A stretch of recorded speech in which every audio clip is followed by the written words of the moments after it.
Dars tugab hamma ketishga tayyorlanmoqda. O'quvchilarning shovqini xonaga o'qituvchi kirishi bilan tindi. Assalomu alaykum. Hurmatli ustoz, xush kelibsiz. Marhamat. Va alaykum assalom o'quvchilar.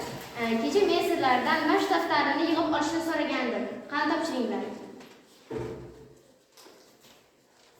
Ustoz, mana 7 kishi daftar topshirmadi. Qolgan daftarlar shu yerda. Nega daftar topshirmadinglar? Uyalmaysizlarmi? Mayli, buguncha 2 qo'ymay turaman. Lekin keyingi darsga ertaga albatta olib kelinglar.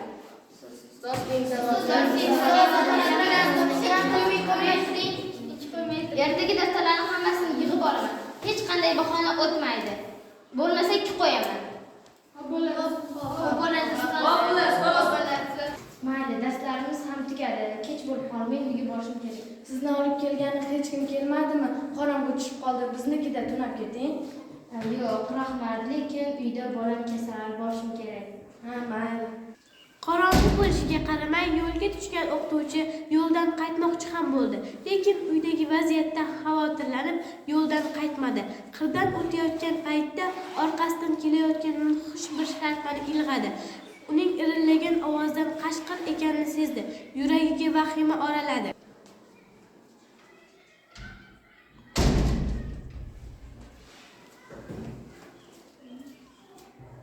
Qashqirga o'xshaydi.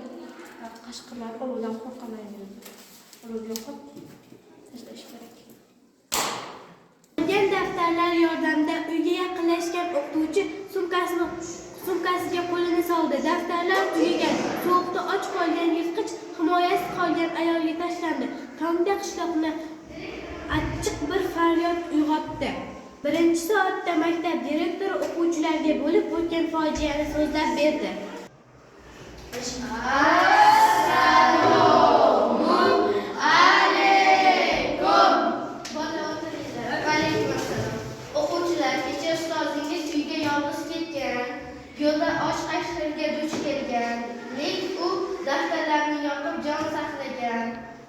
U uyiga yetay deb qolganida daftarlar tugab, och qashqir yeb qo'ygan. Agar biror bir bola daftar topshirganida ustozingiz sog'lom uyiga yetib olgan bo'larmidi?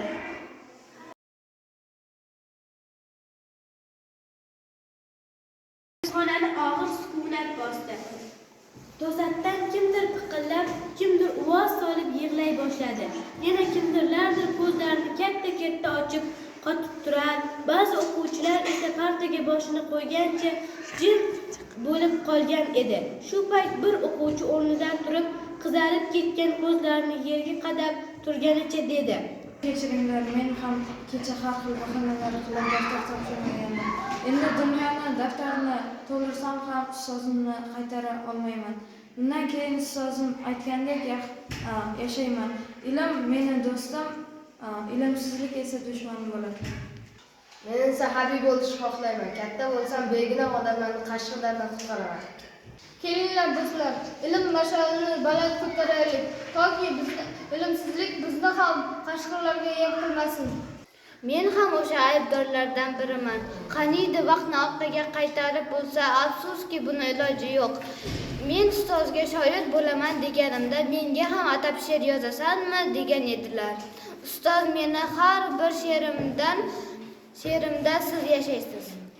Ustozimiz bizga o'z onamizdek mehribon edilar. Ba'zi ertalik qilib topshiriqlarni bajarmay kelgan paytlarimiz ham bo'ldi. Bizni oxirgi ertaligimiz ustozni yersa yem qildi. Meni kechiring ustoz. Mening orzuyim haykaltarosh bo'lish. Qachonlardir katta haykaltarosh bo'lsam, ustozga haykal qo'yaman. Ana o'shanda bizga yana mehrli nikohlar bilan boqib turadi. Demak, o'quvchilar, bugungi mavzumiz nimada o'zlaring? Sahna ko'rinishi shaklida ko'rsatib berilgan ekan.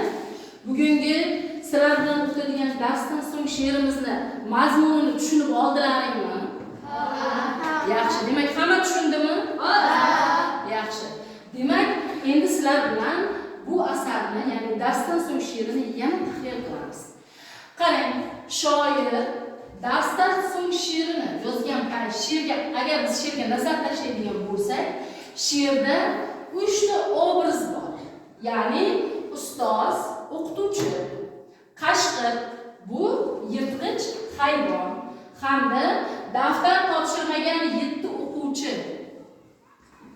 Endi biz she'rdan ko'rishimiz mumkinki, sizga xuddiki bir hayotda bo'lib o'tgan voqea, o'sha uy uzoq joyda joylashgan ustozni kechasi qashqir yeb ketdi, 7 ta o'quvchi daftar topshirmadi, sinfda 7 ta mas'uliyatsiz o'quvchi bor degan ma'noni tushunishingiz mumkin. Lekin bu yerda qarang, men mana shaklimizni o'rtasiga ramzlar deb yozib qo'ydim. Buni bekorga yozib qo'yganim yo'q.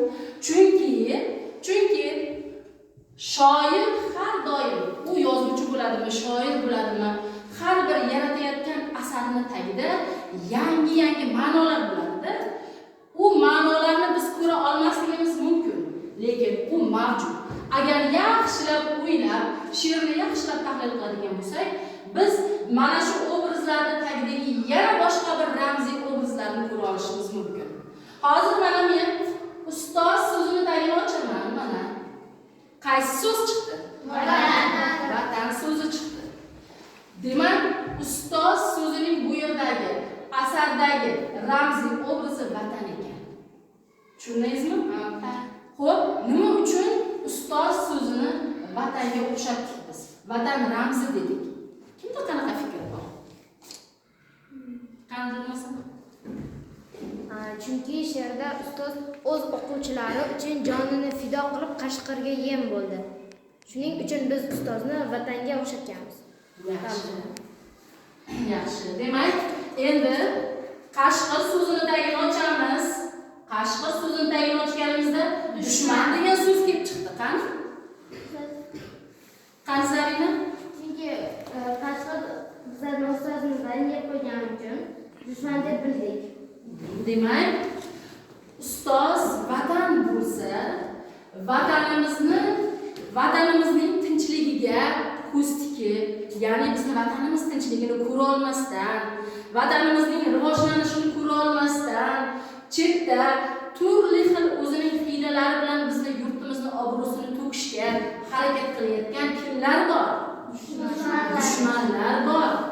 Ana shu dushmanlar mana shu vatanimizni, hozirgi tinch hayotimizni va taraqqiyotimizni ular ko'ra olmaydi.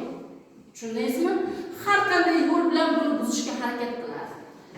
Demak, endi 3-obrazimiz bu 7 o'quvchi, sinfdagi daftar topshirmagan 7 o'quvchi. Buni tagini ochamiz biz. Qani qaysi so'z chiqargan? Qaysi so'z chiqdi? Soqtal so'zi chiqdi. Nima uchun bu so'zni bu yerga qo'ydim deb o'ylaysizlar? Kimda qanaqa fikr bor? 7 ta o'quvchi daftar topshirmagan, ular mas'uliyatsiz, ilm olishga ishtiyoqi yo'q. Demak, u insonlarni vatanimiz uchun foydasi bormi? Yo'q. Demak, bizning vatanimiz uchun eng foydali insonlar kimlar bo'lar ekan? O'qimishli, ilmli insonlar. Chunki har bitta rivojlangan davlatni bunday olib qarasangiz, u davlatlar faqatgina ilm yo'li bilan rivojlangan, bilim orqali rivojlangan. Tushundingizmi? Bilim orqali rivojlangan. Demak, o'qimaydigan, dars qilmaydigan, vaqtida daftar topshirmaydigan, ustozning aytganlarini qilmaydigan va ilm olishga qiziqmaydigan o'quvchilar kimlar bo'lar ekan ular? Soqillar bo'lar ekan. Demak, har birimiz mana shu nomni olmasligimiz uchun nima qilishimiz kerak? Yaxshi bilim olishimiz kerak ekan.